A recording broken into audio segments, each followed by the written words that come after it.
Hi guys, and welcome back to another episode of Rebuilding Stockport, a double live comm episode today. Slight change of plans, as always seems to happen with this one, as we have been drawn into the FA Trophy, and that happens to have got in the way. So we're going to do one of those games today, because I feel like it's a bigger match in total. We're playing against a better side, so hey, we might as well show it.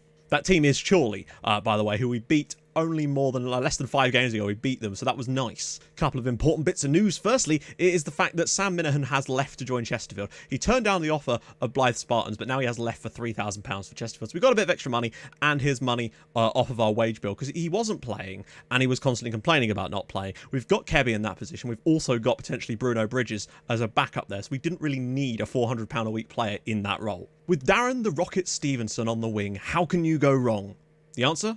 You can't. And that is damn right. Top scorer for us this season. Absolute phenom so far. If he carries that over the full season, I think he could get 25 odd in the league, which would be enough, really, I think, to get up there towards the top end of this level, provided Kurt Willoughby doesn't. Yeah, I feel like he will tail off at some point. He can't keep scoring that many goals for a team that aren't winning matches. You mentioned the pre-match advice from the assistant. My assistant suggests a lot of changes in the game, instructions like defensive and attacking when passing style according to the instructions. I don't know if I make such changes as improving. So basically when it comes to this, I'm mainly talking about the instructions it gives me before the actual game itself, like mark up this guy, mark up that guy. I tend to ignore the stuff I get in my inbox because that means you're constantly changing the tactic. Sometimes listening can make sense in front of big games, and you'll see some stuff that perhaps you don't want to listen to straight away, but make a note of some of the things he said, because it might be worth switching to some of that stuff in the game if things aren't quite going your way. It sort of gives you a bit of an idea for a plan B. That's kind of what I do with that information. Also, I've signed a new contract at Stockport County to keep me here for another season, so that's good. They're obviously happy with me as they offered me a new deal. You can't really go wrong there, can you? And I also got them to increase our wage budget slightly, which is useful. I needed it to get a loan signing through. I've been trying to wheel and deal a little bit this month, but I'll show you more on that in a minute after we talk about the Brackley game. Oh boy, do we need to talk about the Brackley game. So this was a very frustrating game. Brackley play one of those annoying systems with a back three in the middle. We've really struggled to break down teams that play like that and have lost. Our only league game was lost to Kidderminster, who played that exact style, and we've struggled against Nuneaton doing it too. We did manage to get a draw though against Brackley, bailed out in the 90th minute by Connor DeMeo. That is not my problem with this game. And Bo gave us the lead from a corner early on, which was set us off to a good start. Unfortunately, we then did concede a penalty, bit of a pain, and they went in front through and Lovu, and that was simple. Ball over the top, he broke the offside trap. It was bound to happen eventually. What annoyed me in this game is that we had 2 goals disallowed for offside from throw-ins. And from a while I could make out, the only player who was offside or in an offside position was the player receiving the ball from the throw. So you can't be offside from a throw-in. All the players that were passed to after that were all onside. So I don't understand why it was calling them offside. Very frustrating. The first one was a bit borderline. There were some players that could have been offside. But the second one, we've had a perfectly good goal for Darren Stevenson not chalked off. Because when the ball was thrown to Mbo, he's in an offside position. Doesn't matter. It's offside. It's not offside because it's from a throw-in. But then he just squares it across the box to Stevenson, who's completely onside, and it just marks him offside. Bit annoying, but we got a 2-2 draw. We can't complain any more than that. We just need to move on, which is currently looking like this. It is getting tight at the top. A Brackley win over us there would have put 4 teams at the top tied on 38 points. We are still top by a single point and have still only lost once this season, but we really do need to turn some of these draws into wins, and it's starting to get a little bit worrying. Kurt Willoughby still running away with it. Down at the bottom, there's a lot of teams. Nobody's really fallen away at the bottom. Telford have dropped a long way from when we played them, though, that's for sure. Kirby also tore a calf muscle in that match and is going to be out for 4 months. So Sousa is going to have to step up. I did try to sign Josh McCoy again because he actually was available to talk this time, but eventually he joined Hartlepool, which is a bit of a shame, but what can you do? But we have signed another player on loan at least. It's a fee-paying loan. Bit annoying, but And that player is Tim Schmoll. He's come on loan from Dover Athletic. We're paying him £200 a week in wages and a little bit of extra money on top to sweeten the deal. It's the only way they'd let us have him. I just wanted another centre-back in this team. Also one that's 6'6", could be very, very useful from set pieces, just so that we can rotate a little bit. He's not quick, though, so he'll be very useful in terms of winning those headers, but we can't really rely on him to chase back that much. But I think it's just useful to have another player in there that's capable, so that we don't have to rely on someone like Jordan Downing or Chris Smalley. I wanted to make sure we had another option, and from set pieces, a 6'6" centre-back could be very, very useful in winning yet more headers from corners and set pieces. Very much looking forward to seeing what he can do. And Chorley are actually the favourites. They're the home team for this game. We've actually not won any of our last 3 matches. We've drawn 2 and lost that one in the cup against Maidstone.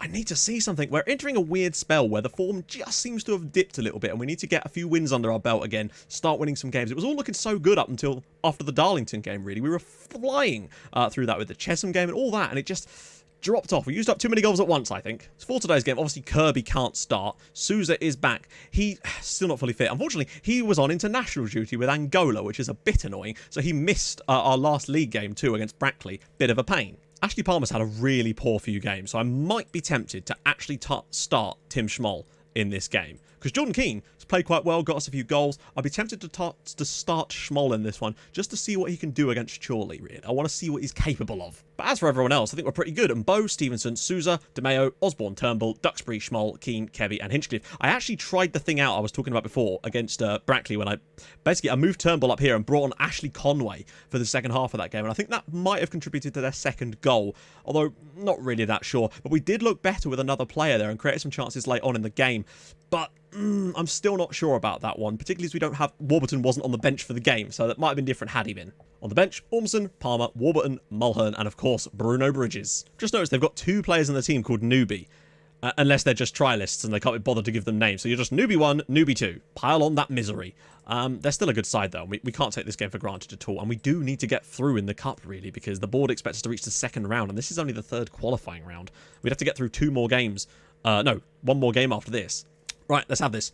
Getting ourselves through to the next round is imperative. Also, I think they've fixed that bug where the cup turns off the league tables when you come back, because I haven't had to turn it back on for a while, so that's nice. Both the games we've played him in so far, he's not really shone a great deal. I want to see a bit more from him. That's a really good ball for Darren Stevenson. Can he square it? He does, and Bo! Oh, what a chance. That should have been 1-0. Nice work, guys. Nice. Oh, what a ball, Stevenson! Oh, he's been getting in some good positions today. Tight first 20 minutes. Not a lot going on, really. Oh, Bo... Saved by Irwin. We're looking like the better side so far. 20 minutes, they've created nothing. We've created some good opportunities. I can't really have asked for a better first half performance in terms of the actual play. It's just not getting the chances, and... Oh, the goalkeeper's there. So half time, and that's about as dominant as we've been in the game. They haven't had a single shot in the entire first half. We've created some chances. We really, really should be in front in this match. Their goalkeeper, Matt Irwin, has already saved 6 shots in that first half. We have to come up with a winner. We're going to go more attacking in the second half, but keep going, though. We're going to move to attacking because there has to be something in this game for us. I'm going to have a little run. He's been a bit better today. Or I think he has, anyway. Kebby, Osborne. Oh, DeMeo! Strikes at goal. Saved again. Turnbull. DeMeo. Oh, that's poor. That's really poor. This could be a problem. Damn it. The space over the top for Carver. Please, no. Oh, Hinchcliffe has bailed us out. Chorley's first shot of the game. We've got extra time. We've agreed that there will be extra time as well if there's no winner. You've got a choice for some reason. I've never seen that before. It must be a new rule for the lower leagues, I guess, to save on fixture congestion. Osborne's ball. DeMeo's header. Saved. Schmoll! Oh, my God. How are we not winning this match? Duxbury's ball. Stevenson can't knock it down, but he's got 3 players around him. Can he drop it off for someone? Turnbull! Oh, please, somebody just shoot. I can't believe no one shot there. Souza is looking knackered. He's been all right. We're going to get Warburton on. Jordan Keane's not been great either. No, I don't want to make that change, really. I might just leave it as the one change for now, because we're probably, at the moment anyway, facing the opportunity of extra time against these guys. I might replace Kebby in extra time with Bridges, because... Oh, go on, Warburton. Keep it in. Ball in. Stevenson's header, and it's saved by Irwin at the back post. Duxbury. DeMeo. Stevenson. We want someone that can run in behind them, really, in this second period. In the extra time period. Warburton. Can he find a cross? He might. Stevenson, a penalty! Yes! Right, who takes it? This is huge. It's got to be Warburton. Focused, best finisher and penalty taker in the team. And Martin looks like he might be about to get red carded, and he has. So now they're down to 10 men, and we have a pen. Come on, Matthew. I'll buy all the bread in the world if Warburton scores this. And he has. There we go. Chorley 0, Stockport 1. A deserved goal for us. Now we just need to hold on to it for the last 7 minutes of the match. 1-0, beautiful. It's been much, much harder than it had any right to be honest. But Matthew Warburton off the bench to score the penalty. Yes, right. Going to make some changes now to freshen the legs. But can we talk about how well Tim Schmoll's done on his debut today? A 7.4 for the big man. There we go. Chorley 0, Stockport 1. I mean, yeah, I think we deserved the win on the night. We were much the better side. Tim Schmoll, man of the match on his debut for Stockport too. Really nice to see that too. Yeah, we rode our... Well, we didn't really ride a lot. We had that one good chance for Chorley, but we created so much ourselves. We should have easily won this game, but we got the win, and we're through, and the confidence should be back up. Yes! Right, going to jump ahead with not many days in advance of the Ashton United game. Might have to flip a few things around, not entirely sure. The point is, getting back to winning ways is always important. Right, we've got a draw for the FA Trophy first round, which I totally forgot that we just got through in. So who are we going to get? Please be someone we could knock out. Barton Rovers or Matlock Town. So we get to play against a side that were at least 1 division below us in the next round of this competition. So that is ideal because it gives us a chance to rest some players and get through another game and get to where we need to be. So today, away at Ashton United, they're 16th in the league. We need to keep pushing at the top here. Darlington are away at Chester, who are mid-table. York City, who are flying up the league at the moment, are playing FC United today. This one is a good chance for us to set our stall out and get a bit further ahead with some games to come. It's a Saturday, Monday kind of turnaround again, unfortunately, so we're going to struggle, I think, for fitness here, and I don't really know what we can do about that. It's not looking good, is it? Eriko Souza on the right, but, like, Warburton, maybe? Souza's not played well. You know what? I'm tempted to start Matthew Warburton because he played so well in the last game. And as much as Tim Schmoll was fantastic in the last match, I want to kind of give him a rest out here and bring Ashley Palmer back in to partner Jordan Keane. The midfield, oh my god, look at Osborne and Turnbull. He isn't much better, really. Weirdly, the injury risk is still low, so we might get away with it. On the bench, Ormerson, Schmoll, Souza, Mulhern, and Mantak. Anyone else I'd rather have there? Honestly, I'd rather have Bruno Bridges on the bench because Mantak, I don't think is as good as a fullback option, and we've already got Souza there as an option for the wing, so I think we'll stick with that. We should be able to get a decent amount of possession in this game. I might actually start this one off on attacking because my assistant reckons that's a good idea, and I'm going to go with what Mr. Driver says this time. This is a game we should be... Oh my god, look at their pitch. I promise you I have not adjusted the zoom. What is this madness? Just gonna zoom this out. We literally... excuse me a sec, guys. Like, in all seriousness, what is this pitch? It is narrow and it is deep. And I have a horrible feeling that means they're going to try and thump long balls into the channels. This is such a weird pitch. I've never seen anything like this. Kebby's ball in. Knocked down. Over the bar. Oh, and just what we needed. Paul Turnbull's picked up a bruised ankle. And really, can Schmoll play there? He's not got good passing stats, but he might have a better option than anyone else in the team, really. Screw it. Tim Schmoll, maybe he can win some headers from the defensive midfield slot for us and cut some stuff out. We've got so little space, and oh, Stevenson's in behind. Go on, Dazza the Rocket. He's taking it too long with it. Ball. Amu? Warburton? Oh, what a save on the goalkeeper. That should have been 1-0. We caught them out massively there. Osborne into the channel for Warburton again. He's through. Oh, and he's made it 1-0. He's repaid my debt of putting him into the team. Matthew Warburton makes it 1-0 to Stockport County. Lovely stuff. This has been a very strange first half, I gotta say. This is an inspired pass through from Osborne, though. What about that? Lovely control from Warburton. He gets into those positions better than any of our other right wingers because he's more of a striker-type player, which means he's going to get more goals, and that's what we need today. Well, I mean, as first halves go, that was pretty good, particularly as Darlington aren't beating Chester. We've not let them have a shot in the first half of a game. For the second match in a row, we've limited our opponents to no first half shots, and we're in front this time. Poor shots to touches ratio. Yeah, we do need to just take a few more shots, maybe. I don't know. I don't really want to risk shooting on sight or anything. I think second half, it's just more of the same. Go out there and get the second goal. Then we can start to relax a little bit and maybe make a couple of changes. But I'm still worried about balls over the top. Right, who needs to come off? Elliot Osborne does, but we've got no options at all. I should have put Walker on the bench. At least, really. That's my mistake. Maybe we'll put Souza on the left-hand side instead as an inside forward since he's right-footed. Kebby, last sub maybe. 15 minutes to go. Bruno Bridges perhaps on for Kebby. Just a bit of fresh legs there. Keep getting him some first-team football. I have a horrible feeling we're going to get a ball over the top any minute now. I just have a horrible feeling. There it is. There it is. Oh, no. No. Cragen out wide. Oh, the only chance. That was their chance with the ball over the top. Right. Don't let that happen again, guys. I know you're tired, but... Oh, no.